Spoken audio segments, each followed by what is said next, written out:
MCTV news కి స్వాగతం. బులెటిన్లో ముందుగా హెడ్లైన్స్ చూద్దాం. ఎన్నో ఏళ్లుగా రోడ్డు సమస్యతో తీవ్ర ఇబ్బందులు పడుతున్న అడవిలోపల్లి గ్రామస్తుల కష్టాన్ని తీర్చడానికి 3.8 కోట్ల రూపాయలతో రోడ్డు నిర్మించడం జరుగుతుందన్న ఎమ్మెల్యే షాజహాన్ బాషా. నేడు సదరు రోడ్డు నిర్మాణానికి భూమి పూజ నిర్వహించిన ఎమ్మెల్యే.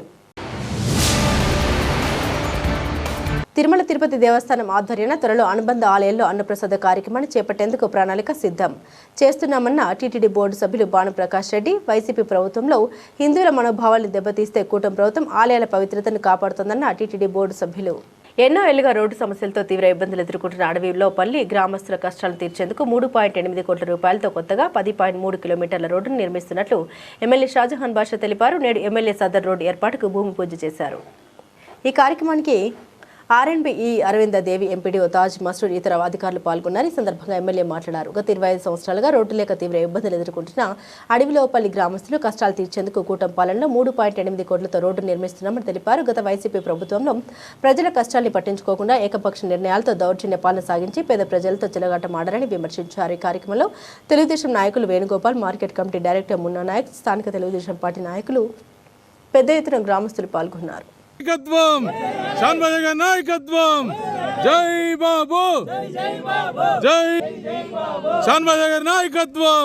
కోటువారిపల్లి నుంచి ఈ బండికిందపల్లి మీదుగా అడిలోపల్లి, బండికిందపల్లి మీదుగా అదేవిధంగా వలసపల్లికి ఇంటర్లింక్ రోడ్ ఇది మొన్న ఏదైతే సమ్మర్ స్టోరేజ్ ట్యాంక్ విషయంలో పనిచేస్తూ పిఎల్ఆర్ఓలు పనిచేసి ఇక్కడ అప్రూవల్ కూడా లేకుండా ప్రజలకు రోడ్లు తొగేశారు.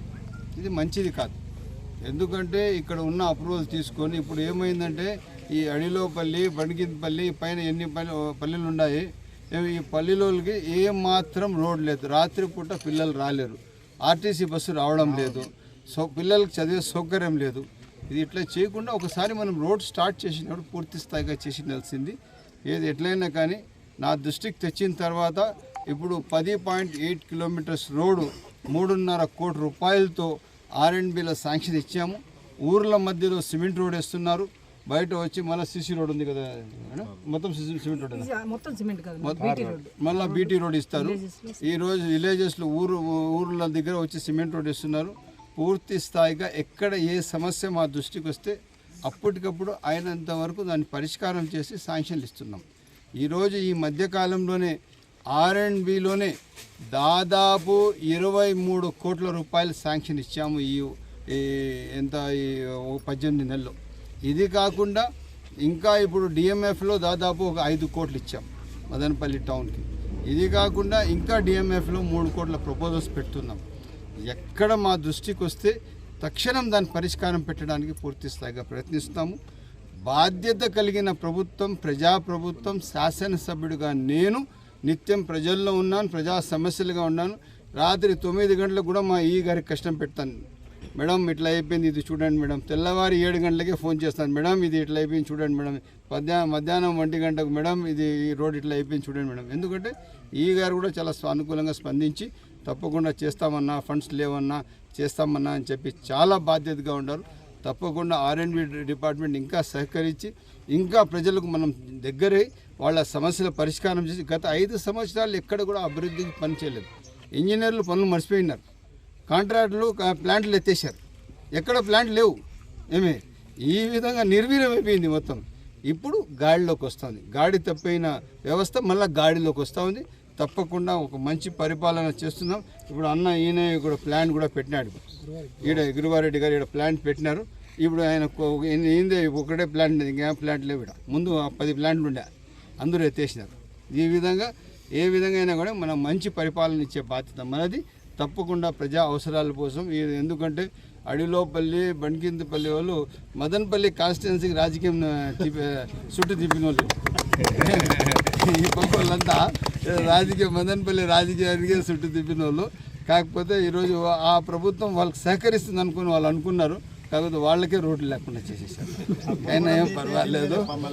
ఆ రోజులు నేను రోడ్లు ఇచ్చాము, ఇంకా ఇస్తాము. ఇంకా ముందు ఏమన్నా చేస్తామని సైనిక్ తెలియదు. మా ఊరు బండకిందపల్లి మాకు రోడ్డు వేస్తామని చెప్పినారు ఎమ్మెల్యే సారు. మేము అడిగినాము, మాకు నీళ్ళు ప్రాబ్లము, రోడ్డు ప్రాబ్లమ్ ఉంది, అడిగిన వెంటనే చేస్తాము అన్నారు. చాలా థ్యాంక్స్ సార్కి. ఇది కూడా తోట తక్కువ, దానికి కరెక్ట్గా పక్క చేస్తాం. 900 బ్యాగ్ చేస్తాం.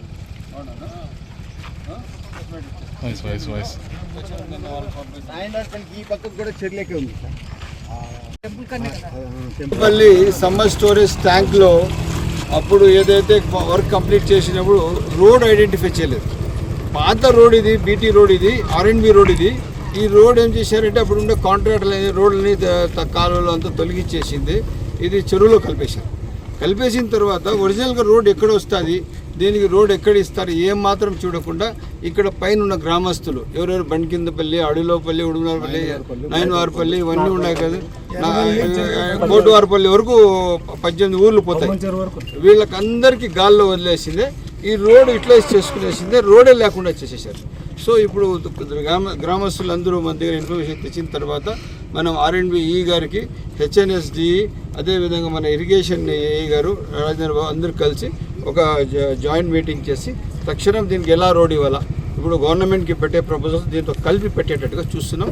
తప్పకుండా ఈ రోడ్డు ఇవ్వాల్సిందిగా నేను DMFలో కానీ ఏదో లేదంటే ఇరిగేషన్లో కానీ ఎంత త్వరగా అయితే శాంక్షన్ ఇప్పించి ఈ 18 ఊర్ల ప్రజలకు బొమ్మంచెరు వరకు ఇది కనెక్టివిటీ.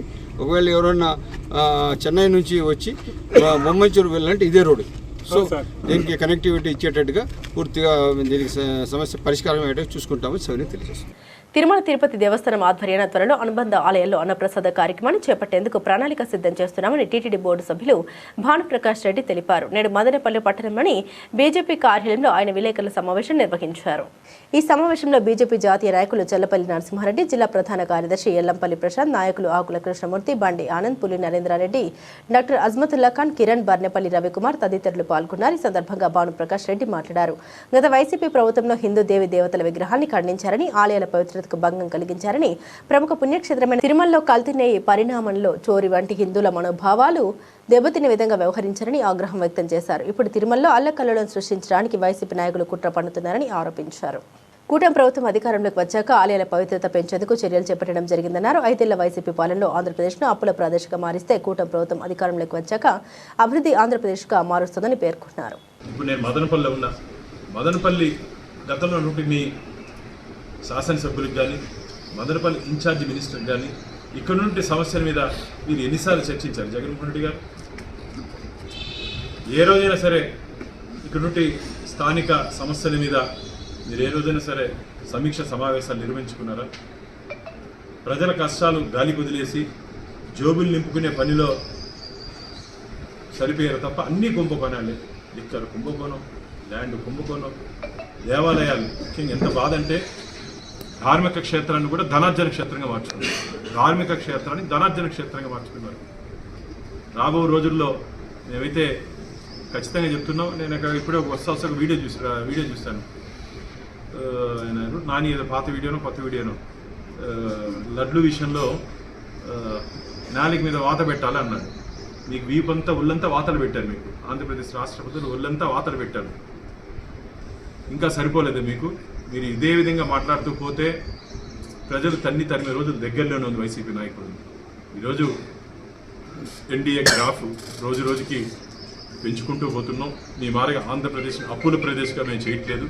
ఆంధ్రప్రదేశ్ని అభివృద్ధి ప్రదేశ్గా, ఆంధ్రప్రదేశ్ని స్వర్ణాంధ్రాన్ని, సీమాంధ్రాన్ని స్వర్ణాంధ్ర చేయాలని చెప్పే సంకల్పంతో మా ప్రభుత్వం ముందుకు పోతుంది. కాబట్టి ఈ గాలి మాటలు తగ్గించి మీకు ఏదైనా మా పరిపాలన మీద మీకు ఏదైనా ఇబ్బందిగానే ఉంటే, ప్రజలేమో సంతోషంగా ఉన్నారు. ప్రజలు సంతోషంగా ఉంటే వీళ్ళు ఏడుస్తున్నారు. ప్రజలు సంతోషంగా ఉంటే వీళ్ళు ఏడుస్తున్నారు. ఇది మంచిది కాదు. వైసీపీ నాయకులకి మేము హెచ్చరిస్తున్నాం. ఏదైనా పాలసీ విషయాలు ఉంటే మాట్లాడుకుంటాం. అసలు మీకు పాలసీ విషయాల గురించి మాట్లాడే సమయం లేదు కదా. ఎంతసేపు ఫ్యామిలీ విషయాలు, అధికారంలో ఉన్నప్పుడు కూడా ఫ్యామిలీ విషయాలు తీసుకొని వచ్చి చర్చించినటువంటి ఒక నీచమైనటువంటి ప్రభుత్వం గతంలో వైసీపీ.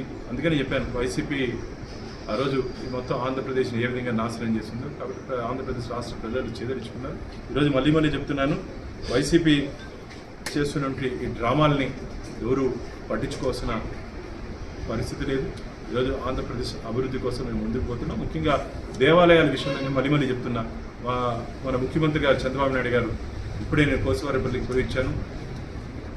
రాబో రోజుల్లో ఆంధ్రప్రదేశ్ వ్యాప్తంగా 5,000 దేవాలయాలు తిరుమల తిరుపతి దేవస్థానాల ఆధ్వర్యంలో మేము నిర్మించబోతున్నాం. అలాగే టీటీడీ అనుబంధ ఆలయాల్లో ప్రతి ఆలయంలో స్వామివారి అన్నప్రసాదం తిరుమలలో ఏ విధంగా అన్నప్రసాద భక్తులకు అందిస్తున్నాం, అదేవిధంగా అన్నప్రసాదాన్ని కూడా అందరి భక్తులకి అందించాలని చెప్పి ముందుకు పోతున్నాం. కాబట్టి దయచేసి నేను మళ్ళీ చెప్తున్నా, మీరు ఈ గాలి మాటలు కట్టిపెట్టి మీ హద్దుల్లో ఉండాలని చెప్పి వైసీపీ నాయకులు తీవ్రంగా హెచ్చరిస్తున్నారు. అందరికీ ముఖ్యంగా ధన్యవాదాలు. నాకు తెలుగుదేశం పార్టీ పట్టణ అధ్యక్షుడిగా అవకాశం ఇచ్చిన తెలుగుదేశం పార్టీ నాయకులు నారా చంద్రబాబు నాయుడు గారికి మరియు నారా లోకేష్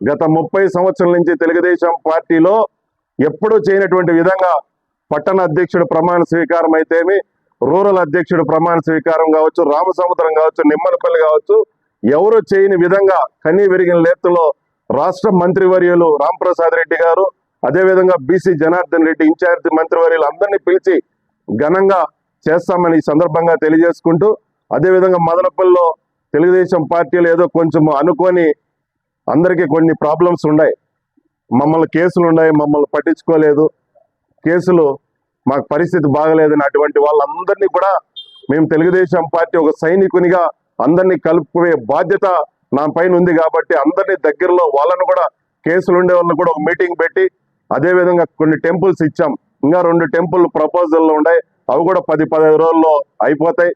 మొన్నే జిల్లా కమిటీ చూసాం, జిల్లా కమిటీలో కష్టపడ్డ పాత వాళ్ళందరికీ ఇచ్చినారు, అది కూడా శుభ పరిణామం.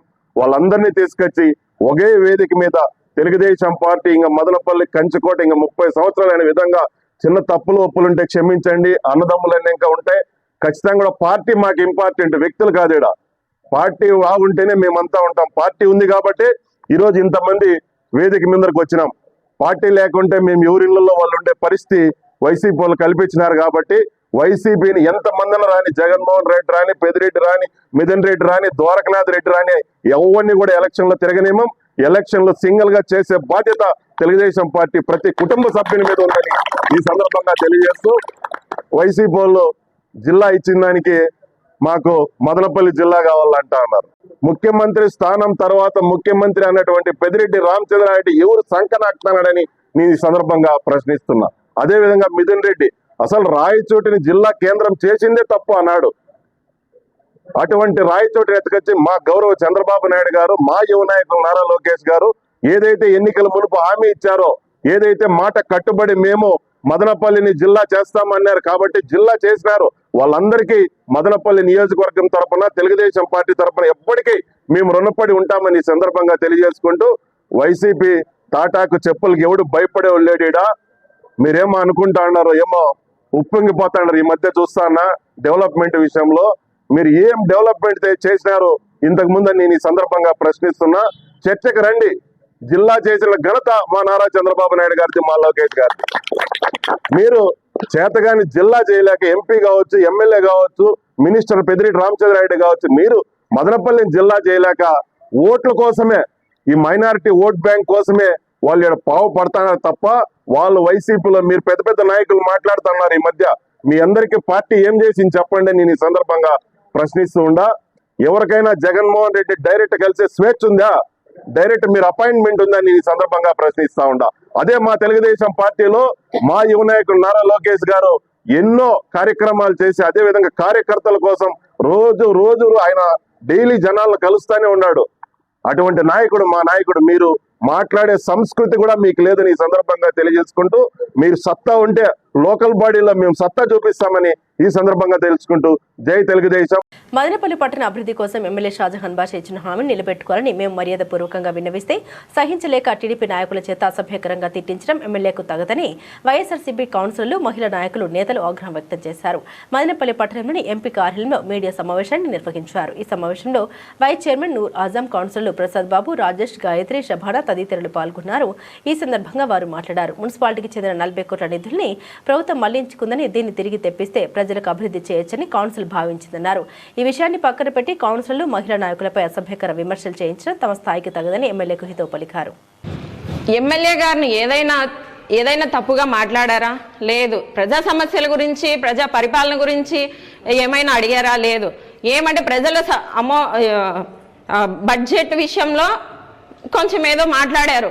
ఆ విషయానికి వస్తే ఈమె వచ్చేసి ఎంత పెద్ద మాటలు మాట్లాడుతుందో ఒకసారి గమనించండి. ఇదేనా పద్ధతి? మహిళలను ఉద్దేశించి మాట్లాడడం ఇదేనా పద్ధతి? ఇప్పుడు మనం ఏ పరిపాలనలో ఉన్నాము? ఏ విధానంలోనే? రాజ్యాంగ పాలనలోనే ఉన్నామా? ప్రజాస్వామ్యంలోనే కదా ఉన్నాము. ఏ విధంగా మాట్లాడుతున్నారండి మహిళల్ని? ఇది మహిళలకి ఎంత చిన్నదనంగా ఉంటుంది. రేపు మనము 10 మంది పోతే మంచి అనాలి కదా. ఈ విధమైన మాటలు మాట్లాడే వాళ్ళని ఇట్లా ఎందుకు చేస్తారు మీరు? అసలు 33 మంది కౌన్సిలర్లో మీరంతా గెలిచిండేదంతా ఒక 5 మందో 10 మందో, మిగతా వాళ్ళంతా ఇనామినేషన్ చేసుకునేసినారు, పేపర్లు పెరుక్కునేసినారు అంటా ఉన్నారు. మీ గుండె మీద చేయి పెట్టుకోండి. తెలుగుదేశం పార్టీ వాళ్ళు ముసుగులు వేసుకొని రాలేదా? స్వామి మాకొద్దు ఈ టికెట్టు, నవాజ్ బాషా గారు ఎమ్మెల్యే ఉండగా మేమంతా ఉన్నాం సాక్ష్యాలు, మాకొద్దు, వాళ్ళు బలవంతం చేస్తే నిలబడినాము, మాకొద్దు, మాకు ఎందో ఇచ్చేపా, మేము ధర్మంగా వెళ్ళిపోతాం స్వామి అని చెప్పి వచ్చి వాళ్ళు డబ్బులు తీసుకుపోయినారు. కావాలంటే దీనికి సాక్ష్యంగా వాళ్ళు తీసుకుపోయిన వాళ్ళే గుడికి పిలుచుకురండి, తరిగొండ గుడికి పిలుచుకురండి. ఎవరైతే డబ్బు తీసుకుపోయినారో వాళ్ళని గుడికి పిలుచుకురండి. తీసుకుపోలేదంటే మేము వస్తాం. నేను 16వ వార్డులో నిలబడినాను. 16వ వార్డులో నేను నిలబడినాను. నా మీద 3 పోటీ. తెలుగుదేశం పార్టీ, బీజేపీ పార్టీ, నేను, ఇండిపెండెంట్లు కూడా నిలబడినాను. స్వచ్ఛమైన ప్రజల కోసం పనిచేసి 2 సంవత్సరాలు కరోనా కష్టకాలంలో కూడా ఎలక్షన్లు జరగలేదండి. ఎలక్షన్లు పెట్టిన తర్వాత 2 సంవత్సరాలు మేమంతా నామినేషన్ వేసిన తర్వాత 1 సంవత్సరం రోజులు కరోనా వచ్చిందని ఎలక్షన్ స్టాప్ చేసినారు. మేమంతా కరోనాను కూడా లెక్క చేయకుండా ప్రజలు ఇళ్ళ దగ్గరికి తిరిగినాం. వాళ్ళ ఇళ్లలో బాత్రూములు కాడ కానీ ప్రతి ఒక్క చోట శుభ్రం చేయించి, వాళ్ళకి బ్లీచింగ్లు చల్లించి, వాళ్ళకి ఏదైనా హాస్పిటల్ ట్రీట్మెంట్లు కావాలంటే ఇప్పించి, కరోనా కష్టకాలంలో వాళ్ళందరికీ చేదోడు వాదోడుగా ఉంటే, ఈ పిల్లోడైతే మన కష్టానికి అండగా నిలబడతాడు, ఈ పిల్లోడైతే మనకు న్యాయం చేయగలుగుతాడనే ఉద్దేశంతో వాళ్ళు ఓట్లు వేసి మమ్మల్ని గెలిపించుకున్నారు. ఇది కరెక్టో కాదో మీ పక్కన ఉన్న నాయకులను కూడా అడగండి.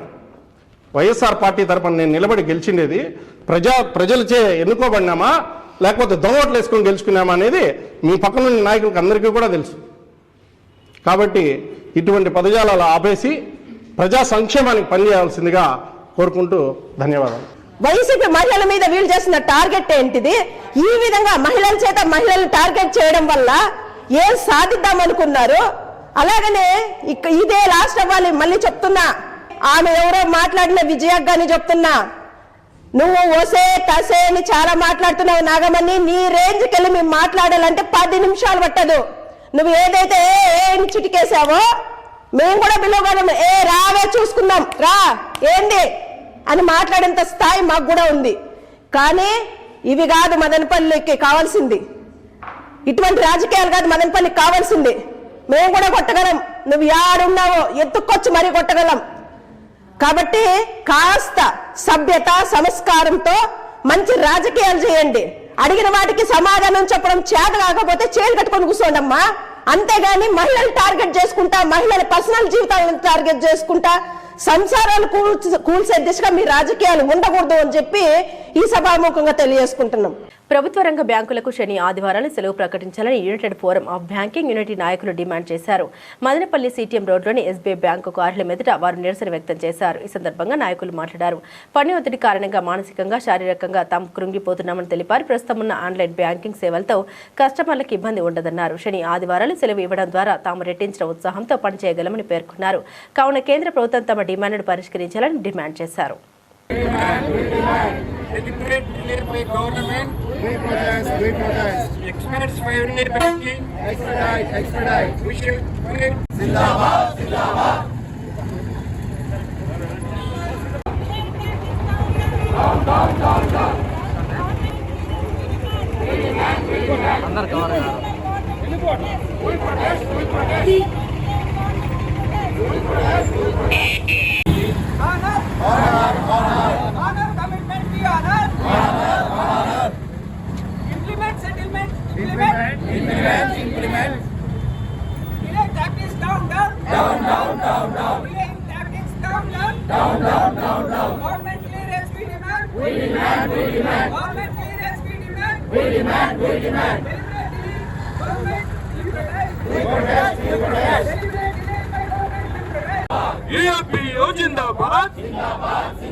Good morning comrades.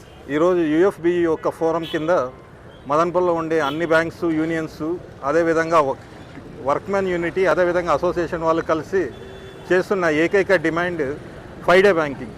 ఈ 5 డే బ్యాంకింగ్ యొక్క డిమాండ్ మేము కొత్తగా ఏదో ఈరోజు బైపార్టీ సెటిల్మెంట్లో పెట్టి చేసిండే యొక్క ప్రాసెస్ ఏం కాదు. అదేవిధంగా ఇది బైపార్టీ సెటిల్మెంట్ జరిగినప్పుడు 2023లోనే జాయింట్ నోట్లో పెట్టిండి ఒక కమిటీని, అంటే జాయింట్ నోట్లో పెట్టిండి ఒక సజెషన్ని ఈరోజు తీసుకొని మేము ఇంప్లిమెంట్ చేయండి అని చెప్పేసి గవర్నమెంట్ దగ్గర డిమాండ్ కొడుతున్నాము. ఈ 2 రోజులు మాకు లీవ్ ఇచ్చినంత మాత్రాన అదేవిధంగా పబ్లిక్కి కానీ, అదేవిధంగా వేరే ఎవరైనా యొక్క మెంబర్స్కి కానీ ఎటువంటి నష్టము ఉండదు. ఇప్పుడు జరుగుతున్న యొక్క ట్రాన్సాక్షన్స్లో దాదాపు ఒక 98% to 99% ట్రాన్సాక్షన్స్ అన్ని డిజిటల్గానే జరుగుతున్నాయి. కాబట్టి ఈ 2 days బ్యాంక్ అనేది మా యొక్క హక్కు. అదేవిధంగా మనిషి ఒక 2 days రిలాక్సేషన్ అనేది బెటర్గా ఫ్యూచర్గా ఆ మరుసటి రోజు వచ్చి పనిచేసేదానికి 100% కమిట్మెంట్తో పనిచేసేదానికి అవకాశం ఉంటుంది. అదేవిధంగా పబ్లిక్కి సర్వ్ చేసే విధంగా కూడా అందుబాటులో ఉంటుందని చెప్పేసి ఈరోజు యూఎఫ్బియు ఒక కాల్ చేసింది. ఫ్యూచర్లో ఎటువంటి కాల్స్ వచ్చినా కూడా దాదాపు ఒక 120 మంది మదనపల్లి బ్రాంచ్లో బ్యాంకర్స్ అందరూ వచ్చి ఈ ఫోరంలో అజిటేషన్స్ చేయడం అనేది చాలా ఆనందకరము. అదేవిధంగా రేపు యూఎఫ్బియు కాల్స్ ఎటువంటి వచ్చినా కూడా సపోర్ట్ చేస్తామని ఆశిస్తూ మా యొక్క న్యాయమైన డిమాండ్ని కోరుతూ ఇంప్లిమెంట్ చేయాలని యూఎఫ్బియు తరఫున కోరుకుంటున్నాం. అందరికీ నమస్కారం అండి. ఈరోజు బ్యాంకు ఉద్యోగస్తులందరూ ఇక్కడ కలిసి రోడ్ల మీదకి వచ్చి సమ్మె చేయడానికి కారణం ఏమంటే 5 రోజుల పని దినాల కోసం. ఈ 5 రోజుల పని దినాలు అనేది ఖచ్చితంగా ముఖ్య అవసరం అనేది బ్యాంకు ఉద్యోగస్తులకి. ఎందుకంటే ఈ రోజుట్లో బ్యాంకు ఉద్యోగంలో ఉన్న పని ఒత్తిడి చాలామందికి తెలియదు, బయట జనాలకు తెలియదు. ఒక్కొక్కరు మార్నింగ్ 8 గంటల నుంచి బ్యాంకుల్లోనే ఉంటున్నారు, రాత్రి 9-10 వరకు ఉండే వాళ్ళు కూడా ఉన్నారు. దీనివల్ల విపరీతమైన పని ఒత్తిడికి లోనయ్యి ఆరోగ్యాలు కూడా పాడవుతున్నాయి. ఇటువంటి పరిస్థితుల్లో ఖచ్చితంగా 5 రోజుల పని దినాలు అనేది చాలా ముఖ్యమైన విషయము. దీనివల్ల జనాలకి, నా రెగ్యులర్ కస్టమర్లకి ఎటువంటి ఇబ్బంది ఉండదు. వాళ్ళకి ప్రతిరోజు 24 గంటలు 365 రోజులు మేము అందుబాటులోనే ఉంటున్నాము. నెట్ బ్యాంకింగ్లో కానీ, వాట్సాప్ బ్యాంకింగ్లో కానీ, లేదా మొబైల్ బ్యాంకింగ్లో కానీ, ఇంకా టోల్ ఫ్రీ నెంబర్స్ ఉన్నాయి. అన్ని బ్యాంకులు ఈ సేవలు అందిస్తున్నాయి. సో నార్మల్ కస్టమర్లకు అయితే ఎటువంటి ఇబ్బంది ఉండదు. ఇది కేవలం ప్రభుత్వ జాప్యం వల్ల మాకు ఇది డిలే అవుతుంది. గతంలోనే 2024 సంవత్సరంలోనే ఇస్తామని జాయింట్ నోట్ పెట్టి ఇప్పటి వరకు దీన్ని ఇంప్లిమెంట్ చేయకపోవడంతో మేము ఇలా రోడ్ల మీదకి వచ్చి దీన్ని మా హక్కుల కోసం మేము పోరాడాల్సి వస్తుంది.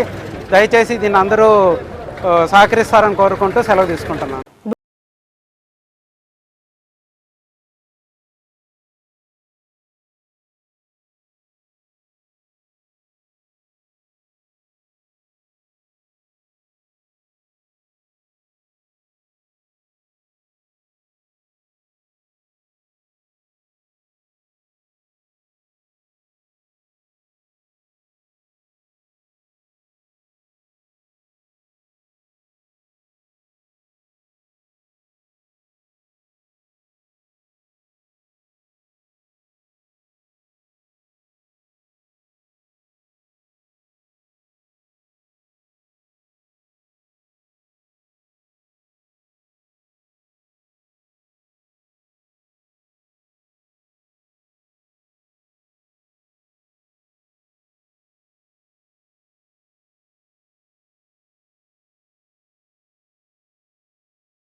Welcome back to news. భిక్షాటన చేస్తూ జీవనం సాగిస్తూ మదనపల్లి ఆర్టీసీ బస్టాండ్లో మరణించిన వ్యక్తికి హెల్పింగ్ మైండ్ సభ్యులు అంత్యక్రియలు నిర్వహించారు. వివరాలకు వెళ్తే ఆర్టీసీ బస్టాండ్ వద్ద మృతి చెందిన అతని మృతదేహాన్ని మదనపల్లి 2 టౌన్ పోలీసు వారు మదనపల్లి బోధన ఆసుపత్రిలో మార్చురీలో ఉంచారు. వారం రోజుల నుండి అతని కుటుంబ సభ్యులు రక్త సంబంధికులు ఎవరూ ముందుకు రాకపోవడంతో హెల్పింగ్ మైండ్స్ బృందం మదనపల్లి హిందూ శ్మశాన వాటికలో హిందూ సాంప్రదాయబద్ధంగా పవిత్రంగా అతని మృతదేహానికి అంత్యక్రియలు నిర్వహించి మానవత్వాన్ని చాటుకున్నారు. ఈ అంత్యక్రియలో హిందూ ముస్లిం సోదరుడు కూడా పాల్గొనడం చాలా విశేషం.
ఎవరూ లేని వారికి ఆత్మ బంధువులుగా మేమున్నామంటూ కదులుతున్న హెల్పింగ్ మైండ్స్ బృందం మదనపల్లిలో భిక్షాటన చేస్తూ జీవనం సాగిస్తున్నటువంటి ఓ వ్యక్తి మరణించగా అతని ఆచూకీ వివరాల కోసం అతని మృతదేహాన్ని మదనపల్లి బోధన ఆసుపత్రి మార్చురీలో ఉంచగా అతని కుటుంబ సభ్యులు రక్త సంబంధికులు వారం రోజుల నుంచి ఎవరు ముందుకు రాకపోవడంతో మదనపల్లి 2 టౌన్ పోలీసు వారి సమాచారంతో హెల్పింగ్ మైండ్స్ బృందం మేమున్నామంటూ అనాథాలుగా ఎవరిని వదిలే ప్రసక్తి లేదు, ఆత్మ బంధువులుగా వారి దహన సంస్కారాలు నిర్వహిస్తున్నారు. అతని యొక్క మృతదేహానికి దహన సంస్కారాలు హిందూ శ్మశాన వాటికలో హిందూ సాంప్రదాయబద్ధంగా చాలా పవిత్రంగా నిర్వహించడం చాలా ఆనందంగా ఉంది. ఎందుకంటే ప్రస్తుత కాలంలో పక్కనున్న మనిషి ఏమైపోతే ఉన్నటువంటి నేటి తరుణంలో గత కోవిడ్ సమయంలో చూసుకోవచ్చు, లేదంటే ఈ అనాథ యొక్క మృతదేహాల అంత్యక్రియల్లో భాగస్వామ్యంతో హెల్పింగ్ మైండ్ బృందం ముందడుగులు వేస్తుంది. అందులో అతనికి అయ్యే ఈ దహన సంస్కారాలకు అయ్యే ఖర్చులకు కూడా హెల్పింగ్ మైండ్స్ బృందం రాహుల్ కావచ్చు, డంగన గారు కావచ్చు, గురాల మహేష్ గారు కావచ్చు, ఇక అంబులెన్స్ సూరి కావచ్చు, సురేంద్ర కావచ్చు, ఇక హెల్పింగ్ మైండ్స్ బృందం పార్టిసిపేషన్ కావచ్చు, వీళ్ళందరినీ కలగలిసి ఎవరిని అనాథలుగా వదలకుండా అట్లా ఎవరైనా మదనపల్లి పరిధిలో చనిపోయి వారి కుటుంబ సభ్యులు రక్త సంబంధికులు ఎవరు ముందుకు రాకపోతే హెల్పింగ్ మైండ్స్ బృందం ముందుకు వచ్చి వారి యొక్క దహన సంస్కారాలు వారి మతానుసారంగా నిర్వహిస్తుందని చెప్పి మరోసారి ఈ సందర్భంగా తెలియజేస్తున్నారు. Thank you. దేశవ్యాప్తంగా జరిగిన 77వ గణతంత్ర వేడుకల్లో భారత రాజ్యాంగ నిర్మాత డాక్టర్ బిఆర్ అంబేద్కర్ను ఎందుకు విస్మరించారో ప్రధాని మోదీ దేశ ప్రజలకు సమాధానం చెప్పాలని బీసీకే పార్టీ రాష్ట్ర ప్రధాన కార్యదర్శి పీటీఎం శివప్రసాద్ డిమాండ్ చేశారు. గణతంత్ర వేడుకల్లో అంబేద్కర్ ప్రస్తావన లేకపోవడంపై నేడు మదనపల్లి పట్టణం బెంగళూరు రోడ్లోని అంబేద్కర్ విగ్రహం వద్ద బీసీకే మరియు బాస్ నాయకులు నిరసన వ్యక్తం చేశారు. ఈ సందర్భంగా శివప్రసాద్ మాట్లాడుతూ మహారాష్ట్రలోని నాసిక్ పట్టణంలో సోమవారం జరిగిన గణతంత్ర వేడుకలకు ముఖ్య అతిథిగా హాజరైన కేంద్ర మంత్రి గిరీష్ మహాజన్ తన ప్రసంగంలో అంబేద్కర్ను విస్మరించడంపై అక్కడే విధులు నిర్వర్తిస్తున్న రాష్ట్ర స్థాయి ఫారెస్ట్ అధికారి మాధురి జాదవ్ ఆగ్రహం వ్యక్తం చేస్తూ అంబేద్కర్ను ఎందుకు విస్మరించారని గట్టిగా ప్రశ్నించడంతో పాటు సహోద్యోగులు వారిస్తున్నా వినకుండా తనకు ఉద్యోగం ముఖ్యం కాదని సస్పెండ్ చేసిన ఉద్యోగం నుండి తొలగించిన బాధపడనని తెగేసి చెప్పడం, దీంతో అవాక్కైన కేంద్ర మంత్రి వెంటనే క్షమాపణ చెప్పడం ఇప్పుడు దేశంలో అతిపెద్ద చర్చను లేవనెత్తిందని తెలిపారు. గణతంత్ర వేడుకల్లో అంబేద్కర్ను ఎందుకు విస్మరించారు అన్న మాధురి జాదవ్ ప్రశ్న ఇప్పుడు దేశ ప్రజలంతా ప్రధాని మోదీని అడుగుతున్నారని, ఈ ప్రశ్నకు మోదీ ఏం సమాధానం చెబుతారని ప్రశ్నించారు. ఈ రోజు గాంధీ అంబేద్కర్ల మీద దేశంలో కుట్ర జరుగుతా ఉంది. ఈ కుట్రను ప్రజలందరూ కూడా గమనించాలని చెప్పి ఈ సందర్భంగా గుర్తు చేస్తూ, పాలకులు ఎలా అయినా ఉంటారు, పాలకులు రాజకీయంగా ఎన్నో ఎత్తులు వేసుకుంటారు, వాళ్ళు మతాన్ని ప్రయోగిస్తారు, దేవుళ్ళని ప్రయోగిస్తారు, అనేక మంది దేశభక్తుల్ని విస్మరిస్తారు. కానీ పరిపాలనలో ఉన్నటువంటి ఐఏఎస్లు, ఐపీఎస్లు ఇలాంటి పెద్ద అధికారులు కూడా అంబేద్కర్ గాంధీలను విస్మరించడం అనేది సిగ్గుచేటు. ఏది రాజ్యాంగం మీద అయితే ప్రమాణం చేసి ఉద్యోగాల్లోకి వస్తారో, రాజకీయ పదవుల్లోకి పోతారో మీరంతా సిగ్గుపడాలి. అంబేద్కర్ ఏది రాజ్యాంగ దినోత్సవం రోజున ఆ రాజ్యాంగ నిర్మాతని విస్మరించడం అనేది దుర్మార్గమైన విషయం. దీన్ని దేశమంతా కూడా ముక్త కంఠంతో ఖండిస్తా ఉంది. మీరు చూడొచ్చు, నాసిక్ పట్టణంలో జరిగినటువంటి ఆ ఘటన ఈ రోజు దేశమంతా ట్రోల్ అవుతా ఉంది. అక్కడ ఉన్నటువంటి మంత్రి చెప్పిన క్షమాపణలు, అక్కడ ఉన్నటువంటి ఆ ఫారెస్ట్ అధికారిని అడిగిన ప్రశ్నలు ఈ రోజు దేశంలో ఉన్నటువంటి ప్రతి ఒక్కరు కూడా ఈ ప్రధానమంత్రిని, ఈ రాష్ట్ర మంత్రులని అడుగుతా ఉన్నారు. ఎందుకు మీరు రిపబ్లిక్ డే ఉత్సవాలలో అంబేద్కర్ ఫోటో పెట్టలేదు? ఎందుకు మీరు గణతంత్ర వేడుకల్లో అంబేద్కర్ ను విస్మరిస్తా ఉన్నారు అని ఈ రోజు దేశమంతా ప్రశ్నిస్తా ఉంది. దానికి సమాధానం చెప్పాల్సినటువంటి అవసరం ఉందని కూడా ఈ సందర్భంగా ప్రధానమంత్రికి, రాష్ట్ర ప్రభుత్వాలకి, అదేవిధంగా వివిధ జిల్లాల్లో ఉన్నటువంటి కలెక్టర్లకి, ఎస్పీలకి అందరికీ విజ్ఞప్తి చేస్తా ఉన్నాం. తస్మాత్ జాగ్రత్త. ఇంకోసారి గణతంత్ర వేడుకల్లో ఇలాంటిదే రిపీట్ అయితే దేశమంతా కూడా ఈ దుర్మార్గమైన పాలన మీద తిరుగుబాటుకు సమర శంఖం పూరిస్తాదని చెప్పి ఈ సందర్భంగా హెచ్చరిస్తా ఉన్నాం. జై భీమ్, జై భారత్. మదనపల్లి మున్సిపాలిటీ మరియు చుట్టుపక్కల పంచాయతీలో నెలకొన్న దారుణమైన పారిశుద్ధ్య పరిస్థితులపై బహుజన యువసేన అధ్యక్షుడు పునీత్ కుమార్ ఆధ్వర్యంలో మంగళవారం జిల్లా జాయింట్ కలెక్టర్కు వినతి పత్రం అందించారు. ఈ సందర్భంగా పునీత్ కుమార్ మీడియాతో మాట్లాడుతూ పట్టణంలో ప్రస్తుతం ఆరోగ్య అత్యవసర పరిస్థితి నెలకొందని ఆవేదన వ్యక్తం చేశారు. వివిధ ప్రాతిపదికన ప్రధాన కాల్వల పూడికతీత పనులు చేపట్టాలని, రోడ్డు పక్కన పేరుకుపోయిన చెత్తను ఎప్పటికప్పుడు తొలగించి బ్లీచింగ్ చల్లాలని, ఖాళీ స్థలాల శుభ్రతపై కఠిన చర్యలు తీసుకోవాలని, పారిశుద్ధ్య నిర్వహణలో మున్సిపల్ యంత్రాంగం నిర్లక్ష్యం వహిస్తే బహుజన యువసేన ఆధ్వర్యంలో పెద్ద ఎత్తున ఆందోళన చేపడతామని పునీత్ కుమార్ హెచ్చరించారు. వర్షం పడిన రోజు మరుసటి రోజు చూస్తే ఎవరైనా ప్రయాణికులు పోతుంటే వాళ్ళు కళ్ళులో దుమ్ము పడి వాళ్ళు కళ్ళు పోయే పరిస్థితి ఈ రోజు మదనపల్లిలో నెలకొంది. ఈ ముఖ్యంగా గమనిస్తే వార్డులలో మరి కొన్ని పంచాయతీల్లో ఇంటి పక్కన వ్యాకెంట్ ల్యాండ్స్ అనేవి ఉంటాయి, అంటే ఖాళీ స్థలాలు ఉంటాయి. ఆ ఖాళీ స్థలాలు ఎట్లా మారిపోయినాయంటే మున్సిపాలిటీ డస్ట్బిన్ లాగా మారిపోయింది. అంటే ఖాళీ ప్లేస్ ఏదైనా ఉంటే డస్ట్బిన్లో కాకుండా ఆ ఖాళీ ప్లేసుల్లో ఆ చుట్టుపక్కల ఉన్న ప్రజలందరూ కూడా అక్కడ చెత్త పారేయడం జరుగుతుంది. ఆ చెత్తని మున్సిపాలిటీ వాళ్ళు ఎత్తకపోవడంతో, ఆల్రెడీ పంచాయతీల్లో అయితే పారిశుద్ధ్య వాళ్ళం ఎత్తకపోవడంతో అది అట్లే మురిగిపోయి అక్కడంతా కూడా పనికిరాని చెట్లన్నీ కూడా పెరిగిపోయి ఎక్కువ దోమలు వచ్చి వ్యాప్తి చెందుతా చుట్టుపక్కల ఉన్న వారందరికీ, అక్కడ ప్రయాణించే వారికే కాకుండా ఆ చుట్టుపక్కల ఉన్న ఇళ్ళ వారికి అన్ని కూడా దోమలు వ్యాపించి తీవ్ర జబ్బులు పడుతుంది. ఆ వ్యాకెంట్ ల్యాండ్ వాళ్ళు ఎవరికైనా పోయి మామూలు సామాన్య ప్రజలు చెప్తే మీకేం మా ఇష్టం, మా ప్లేస్లో మాకు కావాల్సినప్పుడు క్లీన్ చేసుకుంటామని చెప్పి వాళ్ళ మీద గొడవలకు వచ్చే పరిస్థితి. కానీ పారిశుద్ధ్యం వాళ్ళైనా లేదా మున్సిపాలిటీ వాళ్ళైనా కూడా అట్లా వ్యాకెంట్ ల్యాండ్ ట్యాక్స్ మాత్రం చెప్పి ఈ సందర్భంగా కోరుకుంటూ, అలాగే పారిశుద్ధ్యం చాలా ముఖ్యం. గాలిలో బ్యాక్టీరియా చాలా వేగంగా వ్యాపిస్తుంది. అలాగా మీరు దారిలో పోతున్న ఇరువైపులా మీరు అలాగా చెత్తలు వదిలేస్తే దానిలో ఆడున్న బ్యాక్టీరియా అంతా కూడా అక్కడ పోయే వాళ్ళు పీలిస్తే, ఆ గాలిని పీలిస్తే కూడా జబ్బును పడి వైరల్ ఫీవర్స్ వస్తూ వైరల్ జబ్బులు ఏవైతే ఉన్నాయో అవన్నీ కూడా వ్యాపించి మదనపల్లి ప్రజలు తీవ్ర నష్టానికి గురవుతున్నారు. దయ ఉంచి ఇప్పటికైనా అధికారులు స్పందించి సోషల్ రెస్పాన్సిబిలిటీతో, అలాగే వాళ్ళ ఉద్యోగ రీత్యా వాళ్ళ రెస్పాన్సిబిలిటీతో పారిశుద్ధ్యాన్ని నీట్గా ఉండేలాగా చూసుకోవాలని చెప్పి, ప్రధానమైన పెద్ద కాలువల్ని వారానికి 1-2 సార్లు సక్రమంగా క్లీన్ చేపించి ఇలాంటి దోమలు వ్యాధులు రాకుండా మీరు చర్యలు తీసుకోవాలని చెప్పి ఈ సందర్భంగా కోరుకుంటూ జై భీమ్, జై భారత్. బులెటిన్ ముగించే ముందు హెడ్లైన్స్ మరోసారి. ఎన్నో ఏళ్లుగా రోడ్డు సమస్యతో తీవ్ర ఇబ్బందులు పడుతున్న అడవిలోపల్లి గ్రామస్తుల కష్టాన్ని తీర్చడానికి 3.8 కోట్ల రూపాయలతో రోడ్డు నిర్మించడం జరుగుతుందన్న ఎమ్మెల్యే షాజహాన్ బాషా. నేడు సదరు రోడ్డు నిర్మాణానికి భూమి పూజ నిర్వహించిన ఎమ్మెల్యే. తిరుమల తిరుపతి దేవస్థానం ఆధ్వర్యాన త్వరలో అనుబంధ ఆలయాల్లో అన్నప్రసాద కార్యక్రమాన్ని చేపట్టేందుకు ప్రణాళిక సిద్ధం చేస్తున్నామన్న టీటీడీ బోర్డు సభ్యులు భానుప్రకాష్ రెడ్డి. వైసీపీ ప్రభుత్వంలో హిందువుల మనోభావాలను దెబ్బతీస్తే కూటమి ప్రభుత్వం ఆలయాల పవిత్రతను కాపాడుతోందన్న టీటీడీ బోర్డు సభ్యులు. ఇవి బులెటిన్ అప్డేట్స్. మరిన్ని అప్డేట్స్ కోసం చూస్తూనే ఉండండి MCTV న్యూస్.